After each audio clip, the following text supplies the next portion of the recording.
ಎಲ್ಲರಿಗೂ ಸಾರ್ವಜನಿಕರಿಗೆ ನಗರಸಭೆ ಅಧ್ಯಕ್ಷರಿಗೆ ಉಪಾಧ್ಯಕ್ಷರಿಗೆ ತಾಲೂಕು ಪಂಚಾಯತ್ ಅಧ್ಯಕ್ಷರೆಲ್ಲರಿಗೂ ಕನ್ನಡ ರಾಜ್ಯೋತ್ಸವ ಶುಭಾಶಯಗಳು. ಹಾಗೂ ಇವತ್ತು ಕೋವಿಡ್-19ಯಿಂದ ಸರಳವಾಗಿ ಕನ್ನಡ ರಾಜ್ಯೋತ್ಸವವನ್ನು ಆಚರಣೆ ಮಾಡ್ತಾ ಇದ್ದೀವಿ. ನಾವು ಡಾಕ್ಟರ್ ರಾಜ್ಕುಮಾರ್ ಅಭಿಮಾನಿಗಳು ಮತ್ತು ಶಿವರಾಜ್ಕುಮಾರ್ ಅಭಿಮಾನಿ ಸಂಘದಿಂದ ಸರಳವಾಗಿ ಕನ್ನಡ ರಾಜ್ಯೋತ್ಸವವನ್ನು ಮಾಡ್ತಾ ಇದ್ದೀವಿ. ಈ ಸರಳವಾಗಿ ಕನ್ನಡ ರಾಜ್ಯೋತ್ಸವ ಕೋವಿಡ್-19ದಿಂದ ಎಲ್ಲರಿಗೂ ತುಂಬ ತೊಂದರೆ ಆಗಿದೆ. ಅದಕ್ಕೆ ನಮ್ಮ ಅಣ್ಣವರು MTV ನಾಗರಾಜನವರು ಹೇಳಿದ್ರು, ಸರಳವಾಗಿ ಎಲ್ಲ ರಾಜ್ಯೋತ್ಸವ ಕನ್ನಡ ರಾಜ್ಯೋತ್ಸವ ಸರಳವಾಗಿ ಮಾಡಿ ಅಂತ ಹೇಳಿದರೆ ಆ ಮುಖಾಂತರ ನಾವು ಸರಳವಾಗಿ ಕನ್ನಡ ರಾಜ್ಯೋತ್ಸವ ಮಾಡಿದ್ದೀವಿ. ತಾವೇನಾಗಿದ್ದೀರಿ? ನಾವು ಡಾಕ್ಟರ್ ಶಿವರಾಜ್ಕುಮಾರ್ ಸೇವಾ ಸಮಿತಿ ಅಧ್ಯಕ್ಷರಾಗಿದ್ವಿ ಹಾಗೂ ಬೆಂಗಳೂರು ಗ್ರಾಮಾಂತರ ಜಿಲ್ಲಾ ಉಪಾಧ್ಯಕ್ಷರು BJP ಉಪಾಧ್ಯಕ್ಷರಾಗಿದ್ದರು. ಏನು ನಿಮ್ಮ ಹೆಸರು? ನನ್ನ ಹೆಸರು ಜಯಕುಮಾರ್ ಅಂತ. ಹೀಗೆ ನಮ್ಮ ಗೌರವಾಧ್ಯಕ್ಷ ರವೀಣ್ ಅವರು ಮಾತಾಡ್ತಾರೆ.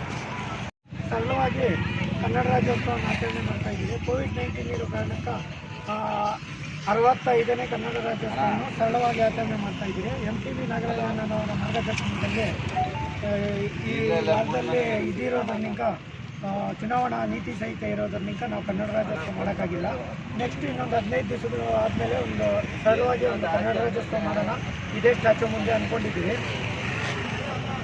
ಕರ್ನಾಟಕ ಸಮಸ್ತ ಜನತೆಗೆ ಕನ್ನಡ ರಾಜ್ಯೋತ್ಸವದ ಶುಭಾಶಯಗಳು. ನಾವು ಸಿ ರವಿಕುಮಾರ್ ಅಂತ ಗೌರವಾಧ್ಯಕ್ಷರು, ಡಾಕ್ಟರ್ ಶಿವರಾಜ್ಕುಮಾರ್ ಸೇವಾ ಸಮಿತಿ ಹೊಸಕೋಟೆ. ಈ 65ನೇ ಕನ್ನಡ ರಾಜ್ಯೋತ್ಸವದ ಎಲ್ಲ ನನ್ನ ಆತ್ಮೀಯರಿಗೆ ಹಾಗೂ ನನ್ನ ನಾಡಿನ ಕುಲ ಬಾಂಧವರಿಗೆ ಹಾಗೂ ಕನ್ನಡ ಅಭಿಮಾನಿಗಳಿಗೆ ಕನ್ನಡ ರಾಜ್ಯೋತ್ಸವದ ಶುಭಾಶಯಗಳು. ಇವತ್ತಿನ ದಿವಸ ನಮ್ಮ ಅಧ್ಯಕ್ಷರು, ಗೌರವ ಅಧ್ಯಕ್ಷರು ನೇತೃತ್ವದಲ್ಲಿ ಇವತ್ತು ನಾವು ಸರಳವಾಗಿ ಈ ಡಾಕ್ಟರ್ ರಾಜ್ಕುಮಾರ್ ಅವರ ಹತ್ರ ಬಂದು ಕನ್ನಡ ರಾಜ್ಯೋತ್ಸವವನ್ನು ಹಮ್ಮಿಕೊಂಡಿದ್ದೀರಿ.